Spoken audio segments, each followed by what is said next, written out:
नमस्कार नमस्कार नमस्कार. मी अवधूत गुप्ते तुम्हा सर्वांचं स्वागत करतो तुमच्या लाडक्या कार्यक्रमामध्ये, ज्याचं नाव आहे कॉटन किंग प्रस्तुत खुपते तिथे गुप्ते. वयाच्या 22व्या वर्षी नगरसेवक, वयाच्या 27व्या वर्षी महापौर, वयाच्या 29व्या वर्षी आमदार, वयाच्या 44व्या वर्षी मुख्यमंत्री, शरद पवार यांच्यानंतरचे सर्वात तरुण मुख्यमंत्री, मुख्यमंत्री राहिल्यानंतर उपमुख्यमंत्री बनलेले राज्याचे पहिले नेते, जाहिरातीतले मॉडेल ते राजकारणातले रोल मॉडेल, माननीय श्री देवेंद्रजी फडणवीस यांचं जोरदार टाळ्यांनी स्वागत करूया.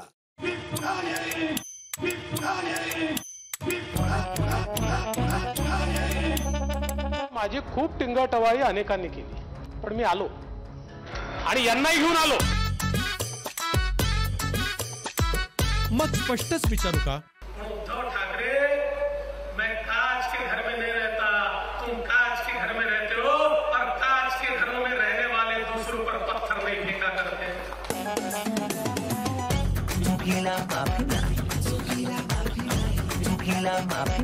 त्यांच्या गुगलीमुळे मी बोल्ड व्हायच्या ऐवजी त्यांचे पुत्र अजित पवारच बोल्ड झाले.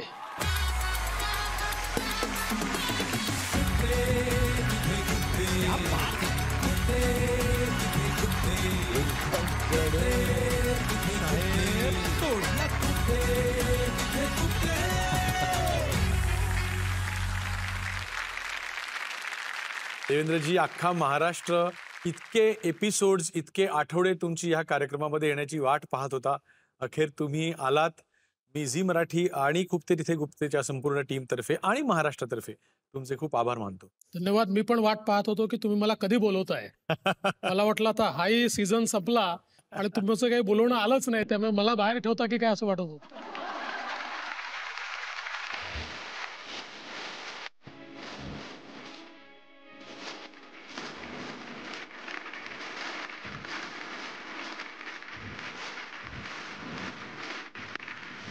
तर साहेब, अशा आमच्या टोचणाऱ्या ह्या सिंहासनावर तुम्ही विराजमान झालेला आहातच, तर तुम्ही बोचणाऱ्या प्रश्नांनाही तयार आहात असं मी मानतो आणि प्रश्नांकडे येतो.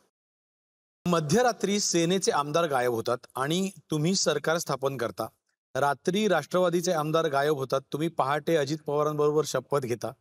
रात्री खूप ऍक्टिव्ह असता. तुम्हाला रात्री झोप येत नाही का? पण खरंच आहे, मी रात्री जास्त ऍक्टिव्ह असतो आणि माझी झोपायची वेळ उशिराच आहे. त्याच्यामुळे रात्री जरा जास्त एनर्जी असते. म्हणजे पवार साहेब इतर लोकांना सांगतात की सकाळी लवकर उठा.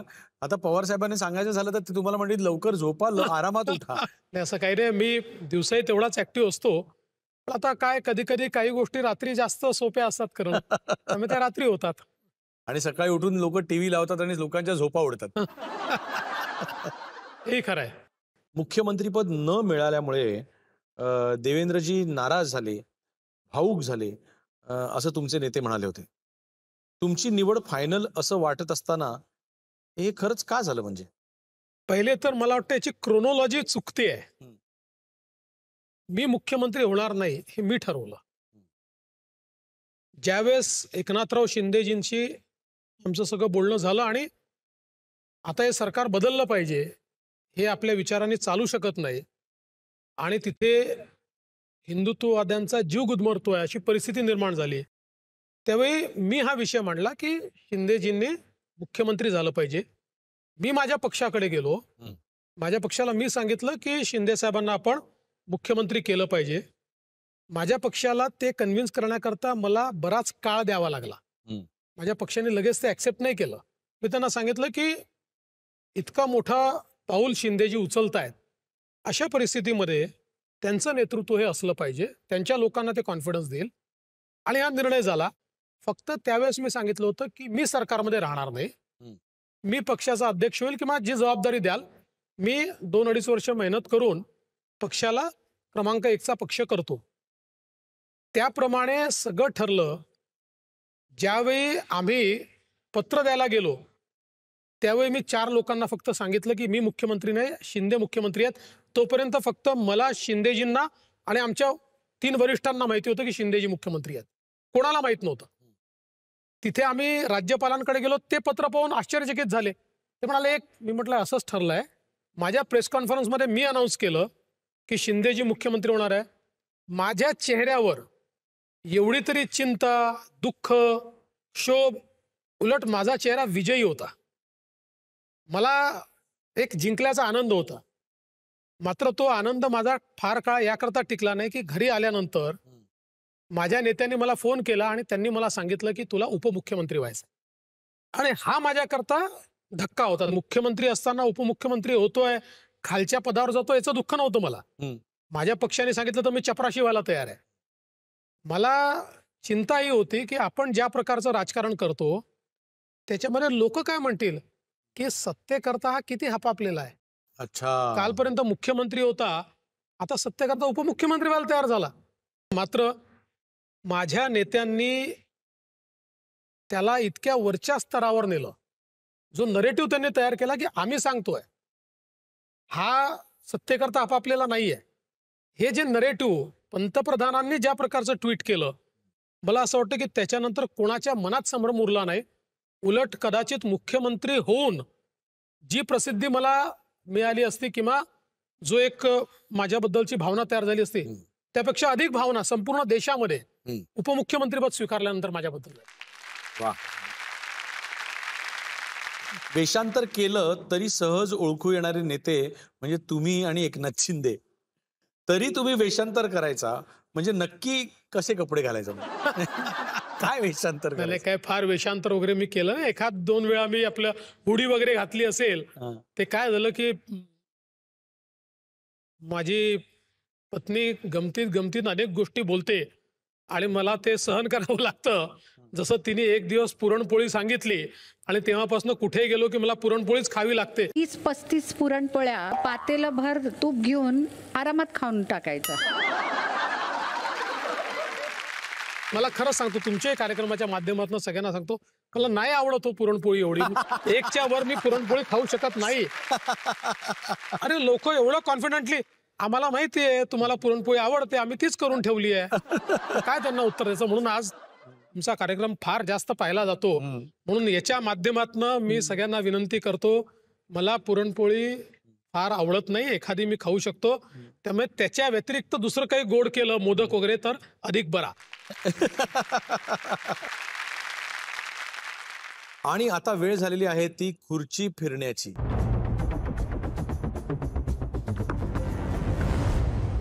देवेंद्रजी, असं आहे की आम्ही इथे काही बाईट लावणार आहोत. जे बाईट्स आत्ताचे आहेत ते तुम्हाला चांगलेच खुपणारे, टोचणारे बाईट्स असणार आहेत. तर सुरू करा पहिला बाईट. आणि तुमच्या भाजपच्याच लोकांनी पराभव केलाय. राधाकृष्ण विखे पाटलांच्या संस्थानात झाकीर नाईक 4.5 कोटी रुपये का देतो? किंमत आहे चौकशी करण्याची फडणवीसांची. फडणवीस यांच्याकडे गृहमंत्री म्हणून माहिती नसेल तर आम्ही द्यायला तयार आहोत. राहुल कुल 500 कोटीचं मनी लॉन्ड्रिंग, हे पहा. काल आणि परवा ही सगळी कागदपत्र ईडीकडे पोचली आहेत. त्या संदर्भात माझ्याकडे ईडीची पोच पावती रिसिव्ह. राहुल कुल भारतीय जनता पक्षाचे दौंडचे आमदार, 500 कोटी का मनी लॉन्ड्रिंग. राहुल कुल बीजेपी के एमएलए है. हा पूरा कारखाना बेच दिया. क्या कर रहे हैं फडणवीस साहब? हा कागद दाखव.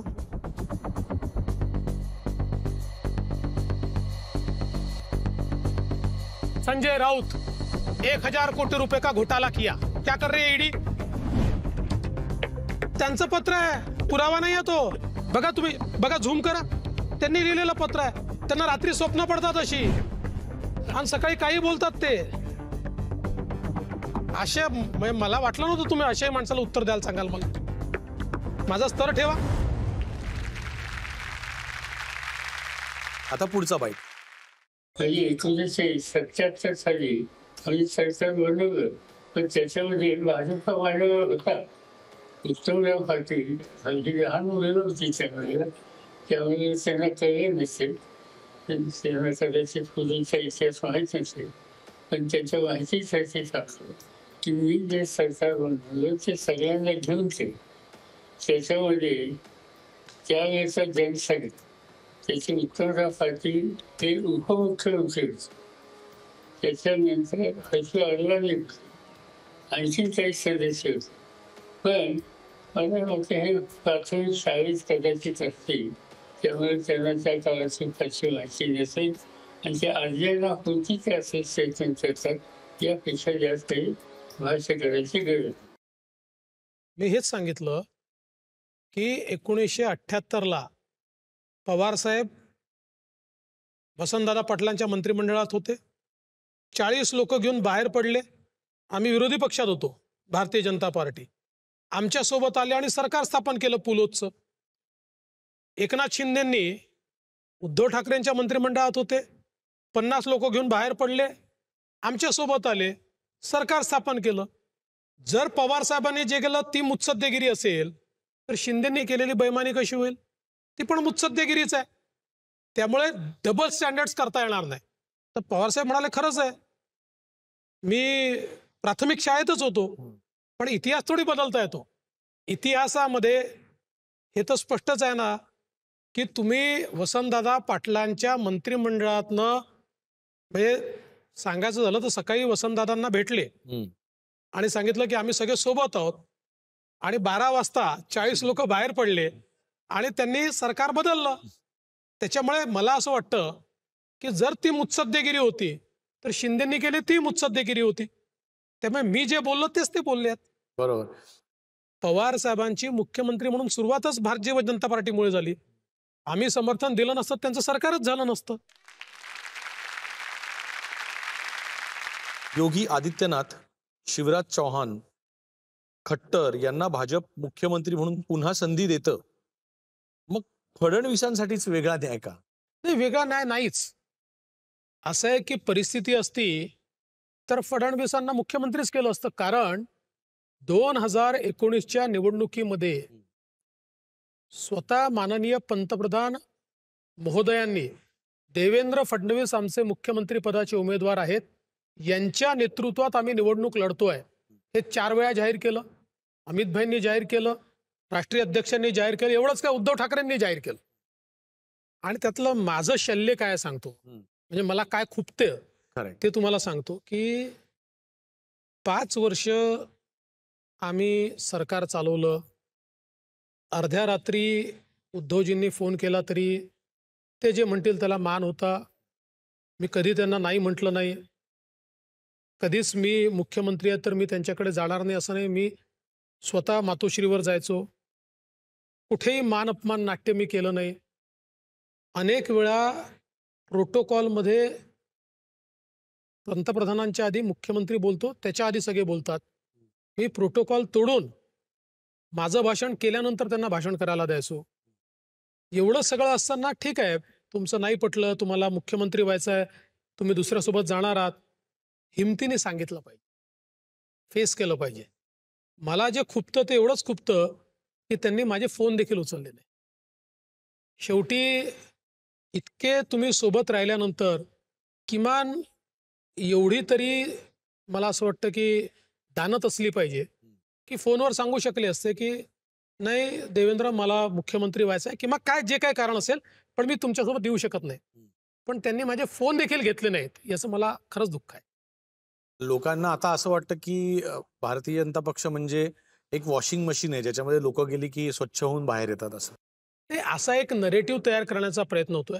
एक मला उदाहरण असं दाखवा की बाबा भारतीय जनता पक्षात कोणीतरी आला आणि म्हणून त्याची जुनी चाललेली केस बंद होऊन गेली. असं नाही झालंय. मी एक गोष्ट तुम्हाला सांगतो की मी काही असा माझा दावा नाही की मी जगातला सगळ्यात प्रामाणिक माणूस आहे. राजकारणामध्ये कॉम्प्रोमाइजेस मी पण करतो, पण ते किती केले पाहिजेत याची सीमा मला माहिती आहे, माझ्या पक्षालाही माहिती आहे. शेवटी आदर्शवाद हा महत्वाचाच असतो, पण जो आदर्शवाद हा तुम्हाला गेमच्या बाहेर टाकेल त्याचा फायदा नसतो.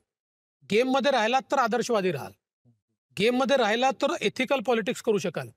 गेमच्या बाहेर फेकला गेलात तर एथिकल पॉलिटिक्स करू शकणार नाही तुम्ही. त्यामुळे गेममध्ये राहण्यापुरतं कॉम्प्रोमाइजेस करावे लागतात. ते कालही मी केले आहेत, ते आजही मी करतोय आणि उद्याही मी करणार आहे. पण मला हे नक्की माहिती आहे की माझा जन्म राजकारणामध्ये एथिकल पॉलिटिक्स करण्याकरताच झालाय.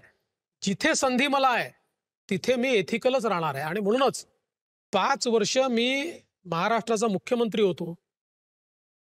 एकही आरोप कोणी लावू शकलं नाही. जे आपल्या हातात आहे तिथे आपण एथिकलच वागलं पाहिजे. पण तसं वागण्याकरता you have to be in a game. जिवंत राहावं लागेल, मरायचं नाही. कोणी मारायचा प्रयत्न केला तर रिटॅलिएट करायचं. आणि अगदी उदाहरण तुम्ही कदाचित विचाराल म्हणून आधीच सांगून देतो की जेव्हा उद्धव ठाकरे तुमच्या पाठीत खंजीर खुपसतात त्यावेळी तुम्हाला अजित पवारला सोबत घेऊन शपथ घ्यावी लागते. राजकारणात जिवंत राहावं लागतं. नाहीतर उद्धव ठाकरेच यशस्वी होतात, पाठीत खंजीरच यशस्वी होतो. त्यामुळे माझ्या पाठीतला खंजीर काढून मी ताठ उभा राहू शकतो, तुमचा मुकाबला करू शकतो आणि तुम्हाला घरी पाठवू शकतो हे दाखवून द्यावं लागतं. आणि आता वेळ झालेली आहे ती मॅजिक बॉक्स ह्या राऊंडची.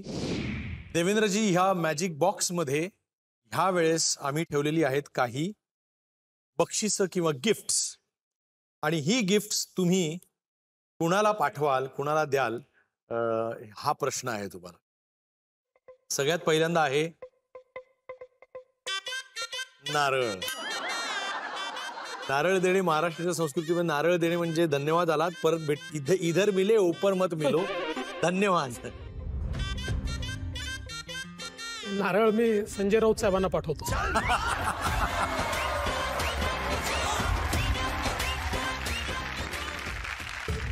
पुढील गोष्ट आहे मॅच बॉक्स.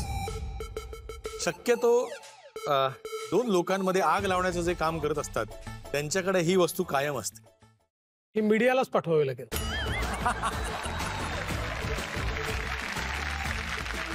पुढचं बक्षीस आहे किंवा गिफ्ट आहे चष्मा.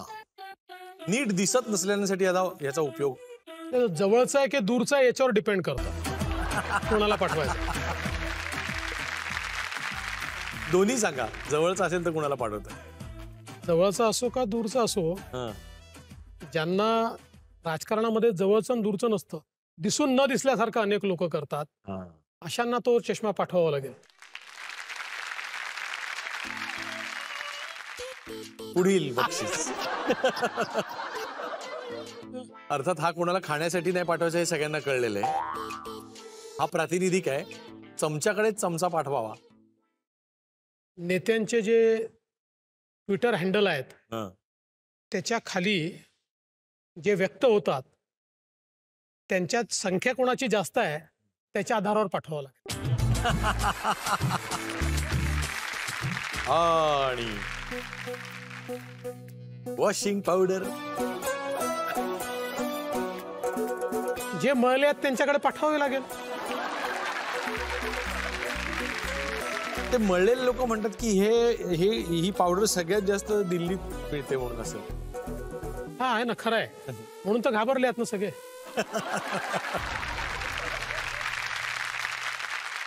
मोदीजी पावडर घेऊन नाही फिरत, मोदीजी सोटा घेऊन फिरतात. आणि जे लोक मळलेले आहेत त्यांना लाईनीवर आणतात. खूप छान उत्तरं दिलेली आहेत. हा राऊंड इथेच संपतो. आणि आता वेळ झालेली आहे ती फोन राऊंडची. महाराष्ट्राचे उपमुख्यमंत्री माननीय श्री देवेंद्रजी फडणवीस हे फोन उचलल्यानंतर तो फोन कुणाला लागतो, कुणाला ते फोन लावतात याकडे आमचे डोळे आतुरलेले आहेत.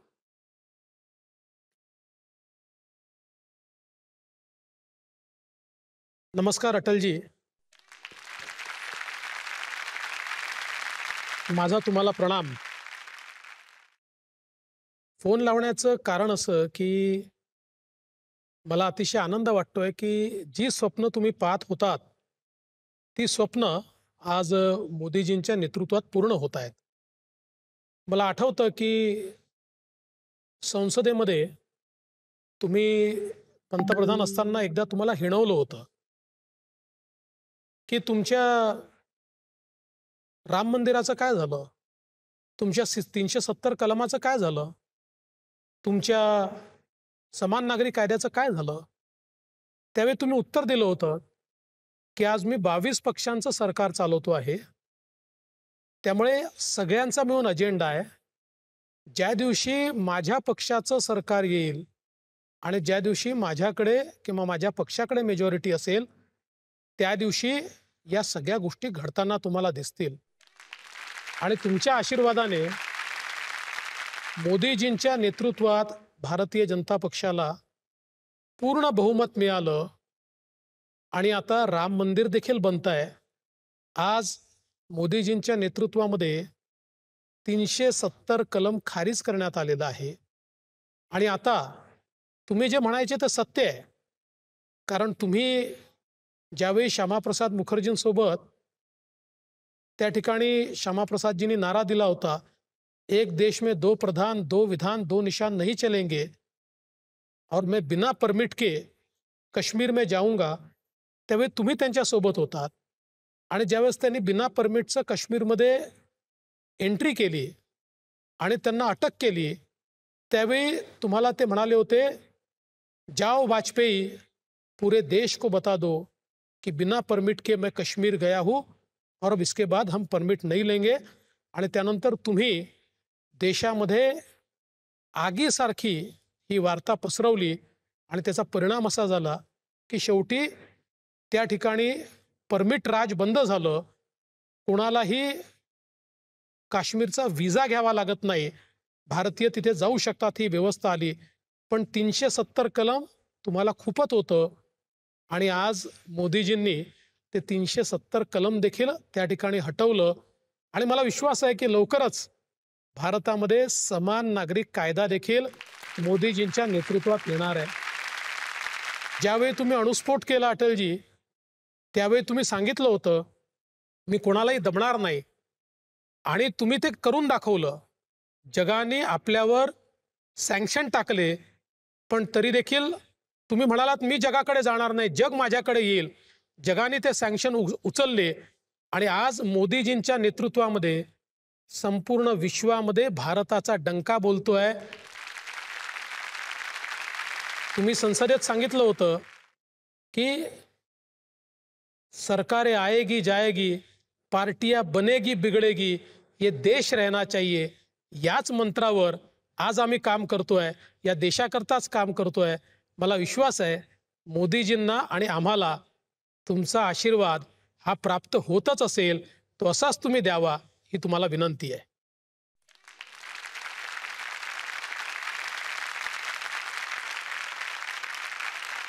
आणि आता वेळ झालेली आहे ती रॅपिड फायरची. काही रॅपिड प्रश्न काढलेले आहेत आणि फायर ब्रँड उत्तर अपेक्षित आहेत.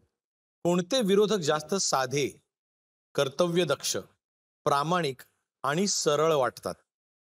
केजरीवाल का उद्धव ठाकरे? केजरीवाल आणि उद्धव ठाकरे दोघेही मला जिलबीसारखे सरळ वाटतात.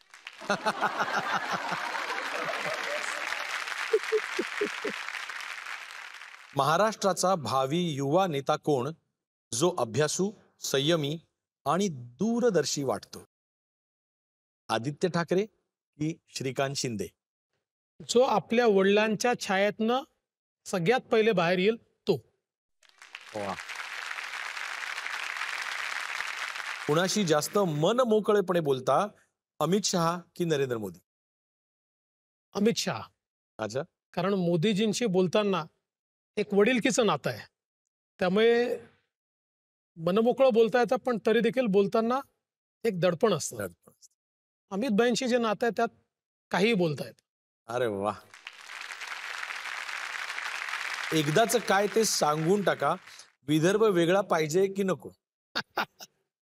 माझ्या पक्षाची भूमिका ही छोट्या राज्यांची आहे आणि ती आजची नाही आहे, ती 1980 पासूनची आहे. जी माझ्या पक्षाची भूमिका असते तीच माझी भूमिका असते. मात्र आज महाराष्ट्रामध्ये उपमुख्यमंत्री म्हणून काम करत असताना विदर्भावर अन्याय होणार नाही हे देखील मी बघतो, आणि विदर्भातला असलो तरी राज्याच्या इतर भागावर अन्याय होणार नाही हे देखील मी बघतो. आणि म्हणूनच मी मुख्यमंत्री असताना मी जसा विदर्भाचा विकास केला, तसाच पश्चिम महाराष्ट्राच्या दुष्काळी भागामध्ये पश्चिम महाराष्ट्रातले नेते पाणी पोचवू शकले नव्हते, ते मी पोचवलं. गेल्या 10 वर्षात राजकीय वैर अत्यंत वैयक्तिक पातळीवर गेलं. नेते अत्यंत खालच्या पातळीवर टीका करू लागले, हे तुमची सत्ता आल्यानंतर सुरू झालं असं लोकांचं म्हणणं आहे. तर हा योगायोग आहे का तुमच्या विरुद्ध कारस्थान आहे? खरं म्हणजे हे कधी सुरू झालं असं जर तुम्ही मला विचाराल तर मी तुम्हाला पुराव्यासहित सांगू शकेल की महाविकास आघाडीचं सरकार जेव्हा आलं आणि उद्धवजी मुख्यमंत्री झाले आणि त्यानंतर महाविकास आघाडीचे नेते आणि त्यांच्या कार्यकर्त्यांच्या टीम यांनी जी वैयक्तिक खालची पातळी गाठली ती मला असं वाटतं की महाराष्ट्राच्या राजकीय कल्चरला एक कलाटणी देणारी होती आणि वाईट कलाटणी देणारी होती. तिथनं ते सुरू झालं. म्हणजे वैयक्तिक टार्गेट करणं, घरच्यांना टार्गेट करणं, पत्नीला टार्गेट करणं, अतिशय अश्लील लिहिणं, वाईट लिहिणं आणि नेत्यांनी त्याचं समर्थन करणं, नेत्यांनी टोमणे मारणं, हे तेव्हापासून सुरू झालं. आणि मग याचं भीष्म पितामह कोणाला म्हणता येईल? तर ते अर्थातच संपादकांना म्हणता येईल. त्यामुळे सामनाच्या संपादकांनी जी पातळी गाठली त्या पातळीवर तर महाराष्ट्र कधीच गेला नव्हता. हे अतिशय दुर्दैवी आहे. पण मला असं वाटतं की संजय राऊत ज्या प्रकारे बोलतायत, माझी त्यांना विनंती आहे, म्हणजे ठीक आहे त्यांचे माझे संबंध, पण इतक्या खालच्या पातळीला आणू नका. हे महाराष्ट्राला शोभणार नाही आहे. आणि ही सगळी जी घडी विस्कटलेली आहे ना, जोपर्यंत नेते ठरवणार नाहीत तोपर्यंत ती घडी नीट येणार नाही. त्यामुळे अरेला कार्य होऊ लागतं, पण शेवटी कार्य करणारा असतोच. म्हणजे असणारच, होणारच. अरेला कार्य होणारच.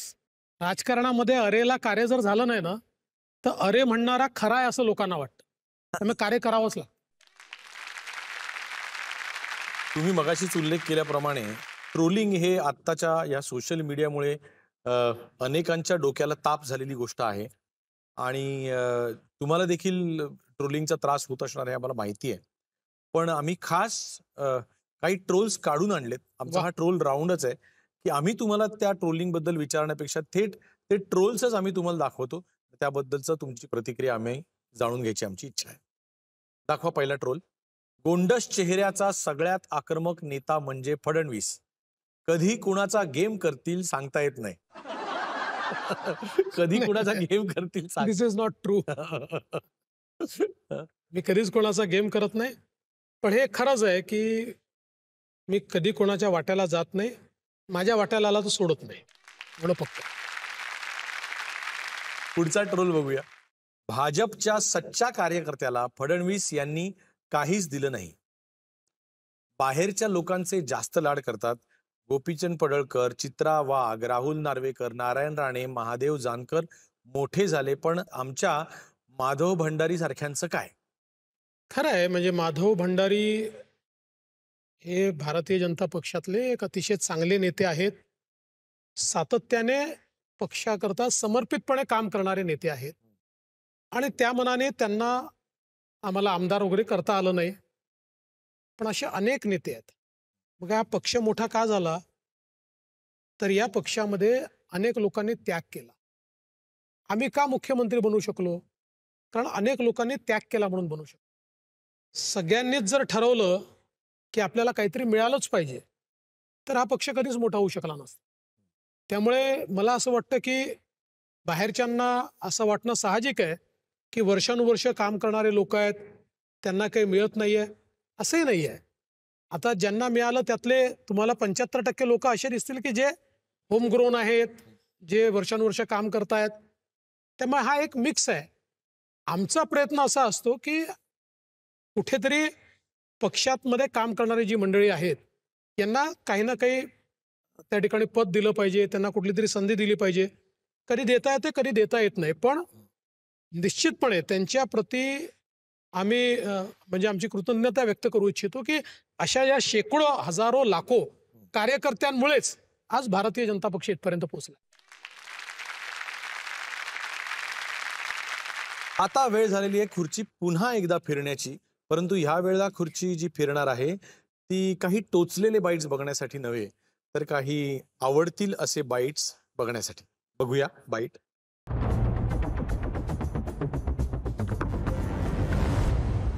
देवेंद्रजींच्या बाबतीत मला काय खुपतं, तर ह्याचं उत्तर मी मजेशीर देऊ शकली असती, पण मी ही संधी साधतीये देवेंद्रजींना परत आठवण करून द्यायला की देवेंद्रजी, तुम्ही लोकसेवेत खूप व्यस्त आहात, पण स्वतःकडे लक्ष देणं पण जरुरी आहे. कधीही कितीही वाजता झोपणं वेळी अवेळी, कमी झोप घेणं, खाण्यापिण्यात जिथे जे खायला मिळालं ते खाणं आणि व्यायामासाठी वेळ न मिळणं, या गोष्टी लॉंग टर्म मध्ये तुमच्या हेल्थसाठी चांगल्या नाही आहेत. तर मला वाटतं स्वतःसाठी आणि महाराष्ट्रासाठी पण तुम्ही स्वतःच्या स्वस्थ राहण्यासाठी लक्ष देणं खूप जरुरी आहे. काय उत्तर द्याल? हे लेक्चर मी नेहमी ऐकतो हो ना. आणि मी दरवेळेस सांगतो की आता 15-20 दिवसांनी मी जरा व्यायाम वगैरे सुरू करतो. मग तो कधीच सुरू होत नाही, किंवा सुरू झाला तर तो 3-4 महिन्याच्यावर टिकत नाही. मग मी सांगतो की आता सगळं वेळेवरचं जेवण वगैरे सुरू करतो. 15-20 दिवस होतं, मग ते परत सुटून जातं. त्यामुळे हे आमचं चक्रव्यूह हा सातत्याने चालूच असतो. पण वहिनी, मी तुम्हाला सांगतो की मी मागच्या वेळेला ज्या वेळेला देवेंद्रजींना भेटलो होतो, त्याच्यापेक्षा आता मला ते जवळनं ते अतिशय अजून बारीक झालेले दिसत आहेत, अजून फ्रेश दिसत आहेत, अजून यंग दिसत आहेत. हे माझं पर्सनल मत आहे. पण आमच्या झी मराठीच्या कार्यक्रमात ज्या वेळेला त्या आल्या होत्या किचन कलाकारमध्ये, तेव्हा त्यांनी असं म्हटलं होतं की तुम्ही रात्री उठून हळूच फ्रीज मधनं काय काय गोड काढून खाता आणि त्यामुळे त्यांना रात्री फ्रीज लॉक करून ठेवायला लागतं. हे खरं आहे. मी बाकी काहीच खात नाही. मला डार्क चॉकलेट खूप आवडतं आणि मी रात्री 12 वाजता, 1 वाजता, 2 वाजता, 3 वाजता कधी आलो की फ्रीज उघडतो, डार्क चॉकलेट काढतो आणि खातो. अजून एक गोष्ट सांगितली होती की तुमच्या व्यस्त शेड्यूलमुळे त्यांना तुम्ही घरच्यांना वेळ देऊ शकत नाही. हे तर खरंच आहे. म्हणजे मला असं वाटतं की घरच्यांना बिलकुलच वेळ देता येत नाही. आम्ही काही कुठे फिरायला जाऊ शकत नाही, कुठे रेस्टॉरंटला जाऊ शकत नाही, कुठे सुट्टीवर जाऊ शकत नाही. तर आता शेवटी काही गोष्टी करायच्या असतील तर काही गोष्टी सोडाव्या लागतात. तुम्हाला वेळ मिळत नाही हे मान्य आहे, पण आज समोर तुमच्या आम्ही फोटो ठेवलेला आहे बहिणींचा, तर तुम्ही त्यांनाच सांगा की यापुढे तुम्ही त्यांना वेळ द्याल म्हणून.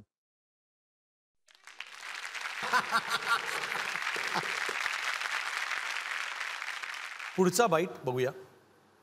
तो त्या प्रत्येक कठीण परिस्थितीला धीरोदात्तपणे तोंड देतो आणि स्वतःला सिद्ध करतो प्रत्येक गोष्टीमध्ये. 24/7 काम करत असतो.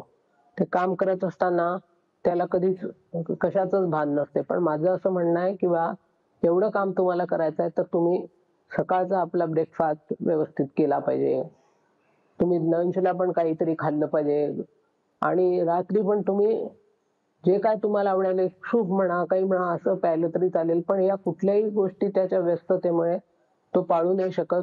याचं मला फार वाईट वाटतं की हे अपन बच गए तो डूब गई दुनिया नको, अपना नहीं बचना चाहिए, दुनिया को भी बचाना चाहिए.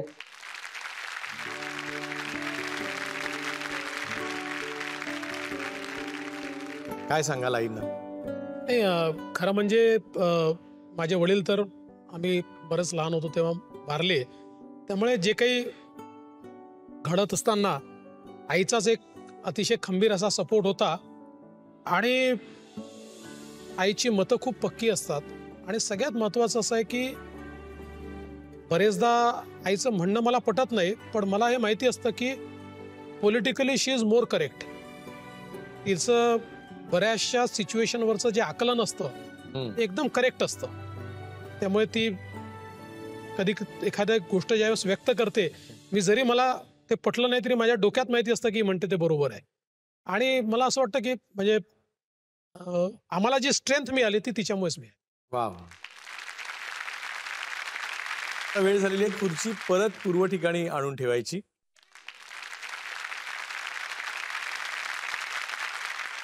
तुम्ही गृहमंत्री असून सुद्धा वहिनींची एका बुकी संदर्भातली जी केस होती ती अशी कशी व्हायरल होते? पहिली गोष्ट तर अशी की एका बुकीने, आणि तो केवळ बुकी नाही आहे तर 7 वर्ष झाले फरार आहे.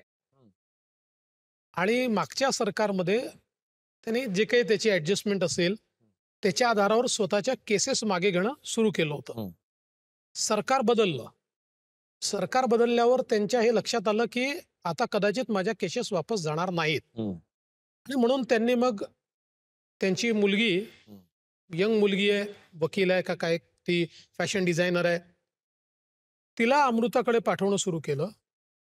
आणि तिने पहिल्यांदा येऊन की माझी आई वारली, मी तिच्यावर पुस्तक लिहिलं आहे, माझं पुस्तक तुम्ही पब्लिश करा, मग मी डिझायनर आहे, माझी साडी जर तुम्ही घातली तर माझं नाव होईल, असं करून तिने त्या ठिकाणी सलगी वाढवली. आणि त्याच्यानंतर तिने काही व्हिडिओज तयार केले. आता व्हिडिओ कसे आहेत, एका ठिकाणी तिसरीकडे एका बॅगेमध्ये ती पैसे भरते आणि नंतर तशीच बॅग ती आमच्याकडच्या एका बाईला देते, असा व्हिडिओ तयार केला. आता फॉर्च्युनेटली शेवटी परसेप्शननी चालतं. असा व्हिडिओ जर कोणाकडे गेला असता तर त्यांनी म्हटलं असतं तुम्ही घेतलेच आहेत. फॉर्च्युनेटली त्यावेळी तिने ज्यावेळेस आमच्या बाईला दिलं तो म्यूट होता, पण त्यात आमच्या बाईने सांगितलं की तिने याच्यात दिविजाकरता कपडे दिले आहेत. आमच्या बाईने तो उघडला. आणि अशा व्हिडिओमध्ये ते दिसत नाही, पण ज्यावेळेस फॉरेन्सिकला पाठवलं, फ्रेम टाईट केली, टाईट केल्याबरोबर दिसतंय इकडे बॅग पूर्ण भरलेली आहे पैशांनी, ही बॅग रिकामी आहे, 2 कपडे त्याच्यामध्ये दिसत आहेत आणि दोन्ही बॅगमधलं अंतर फॉरेन्सिकने सांगितलं. असे 4-5 व्हिडिओ तयार केले आणि ते माझ्या पत्नीला पाठवलं आणि सांगितलं आमच्या केसेस परत घ्या, आम्हाला 10 कोटी रुपये द्या, नाहीतर हे सगळं आमचं. 2 मोठ्या नेत्यांची नावं घेतली, या नेत्यांशी आमची ओळख आहे, आम्ही हे त्यांच्याकडे पाठवू. त्यांच्याकडे गेलं की देवेंद्रजींचं गृहमंत्रीपद गेलं. आणि त्या 2 नेत्यांची आमची ओळख आहे हे सांगताना त्यांनी त्यांच्यासोबत झालेले संवादाचे क्लिपिंग देखील पाठवले. अरे बापरे. तर जसं ते माझ्या पत्नीने मला दाखवलं, मी म्हटलं तू काही केलंय का? नाही ना, काळजी करू नकोस. इमिजिएट पोलीसमध्ये गेलो, तक्रार नोंदवली, पोलिसांना सांगितलं FIR नोंदवा. FIR नोंदवला. पोलिसांनी आम्हाला सांगितलं की याला एंगेज करा, हा पळालेला आहे, 7 वर्ष आम्हाला सापडत नाहीये. आणि म्हणून जवळजवळ 8-9 दिवस त्याच्याशी अमृता पोलीस सांगतील तसे मेसेज पाठवत होते. आणि त्याला उत्तर जे आहे ते तो व्हॉइस क्लिपने द्यायचा. आणि रोज जे चॅटिंग व्हायचं हे सगळं चॅटिंग आम्ही पोलीस डायरीमध्ये नोंद करायचो एव्हरीडे. आणि त्यातच मग त्याचा तो गुजरातमध्ये सापडला, त्याला पकडलं. आता हे जी सगळी चॅटिंग आहे ही आरोपपत्राचा भाग केलाय, कारण आरोपपत्रामध्ये ते द्यावं लागतं. बरोबर. त्यामुळे ते पब्लिक डॉक्युमेंट केलाय. सगळी जी चॅटिंग आहे 20 तारखेला FIR दाखल झालाय आणि 21 तारखेपासून जी चॅटिंग आहे, म्हणजे FIR दाखल झाल्यानंतरची चॅटिंग आहे, आम्हीच ती पब्लिक डॉक्युमेंट केलाय. त्यामुळे ती लीक होण्याचं कारणच नाही. That is not leaked. Public document तो आहे. आणि ती पोलिसांनी सांगितलं की असा पाठवा, तसा पाठवलेला तो आहे. ती पोलीस डायरीमध्ये एंट्री आहे. काही कमी डोक्याची लोक असतात, ती वाटेल तसा त्याचा अर्थ काढत असतात. माझं तर चॅलेंज आहे ना, मी त्या दिवशी उद्धव ठाकरेंना ओपन चॅलेंजला, आजही माझा उद्धव ठाकरे आणि त्याच्या कार्यकर्त्यांना आणि जे NCPचे ट्रोलर आहे, माझं ओपन चॅलेंज आहे. मी, माझी पत्नी, माझा परिवार, आम्ही खुली किताब, काही असेल, एक गोष्ट तुमच्याजवळ, एक गोष्ट आणा मार्केटात, एक गोष्ट, चॅलेंज आहे माझं, ओपन चॅलेंज. अमृता वहिनी अगदी बेधडक मत मांडतात, कृती करतात. राजकारणात असं कमी वेळा दिसतं. एकमेकांना स्पेस देण्यामुळेच तुमची जोडी अगदी अनुरूप ठरते. हे स्पेस देणं, एकमेकांना समजून घेणं कसं जमवलं? मला असं वाटतं की हे काही जमवावं लागत नाही. पहिल्या दिवशीपासून आमचा ॲग्रीमेंट होता की तिने तिचं जीवन जगायचं आहे, मी माझं जीवन जगायचं आहे. व्यक्ती म्हणून तिची काही मतं आहेत, मला पटतात असं नाही आहे. अनेक मतं नाही पटत, अनेक तिची कृती देखील मला पटत नाही, पण तो तिचा अधिकार आहे. तुला जर समजा इतकं स्ट्रेट फॉरवर्ड राहायचं असेल तर हा त्रास सहन करावा लागेल. कारण अजूनही आपल्या समाजामध्ये आपण किती पुढारलेले सांगितलं तरी महिलांनी इतकी मोकळी मतं मांडणं, बरोबर, हे फार काही पचत नाही. आणि राजकारणानं तर बिलकुलच पचत नाही. पण मी हे निश्चितपणे सांगतो की तिची मतं मला पटत नाहीत पण ती मतं मांडण्याचा तिला अधिकार आहे वा. आणि तो मी कधीच हिरावून घेणार. वा वा वा वा. देवेंद्रजी, तुम्हाला आयुष्यात नक्की असं काय खुपलं म्हणून तुम्ही स्वतःला इतकं टफ बनवलं? अनुभवच तुम्हाला टफ बनवतात. शेवटी मला असं वाटतं की वडिलांच्या जाण्यानंतर एक वेगळं जीवन त्या ठिकाणी जगायला मिळालं. इतक्या वेगवेगळ्या आंदोलनांमध्ये त्या ठिकाणी सहभागी झालो, त्यामुळे यातनं एक नेतृत्व घडत गेलं किंवा यातनं एक टफनेस हा तयार होत गेला. आणि मग जीवनामध्ये अनेक झटके देखील पडतात तुम्हाला, ते तुम्हाला खूप गोष्टी शिकवून जातात, ते तुम्हाला टफ करतात. मला असं वाटतं त्यातनं व्यक्तिमत्व घडलं. पण अदरवाईज मी काही फार टफ वगैरे नाहीये, पण जेवढं असायला पाहिजे तेवढं आहे. तुमच्यासारख्या आतून हळूवार, संवेदनशील पण बाहेरून टफ अशा व्यक्तिमत्वाला आमच्या कॉटन किंग या प्रायोजकांतर्फे एक ॲक्वा टफ भेट.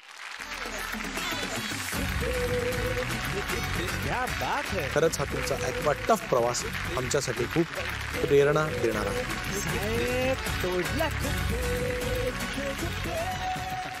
तुमचा पुढील प्रवास असाच आनंदी आणि आरोग्यमयी व्हावा ही इच्छा व्यक्त करत आम्ही तुम्हाला देत आहोत आमचे प्रायोजक अमृत नोनी तर्फे एक गिफ्ट हॅम्पर.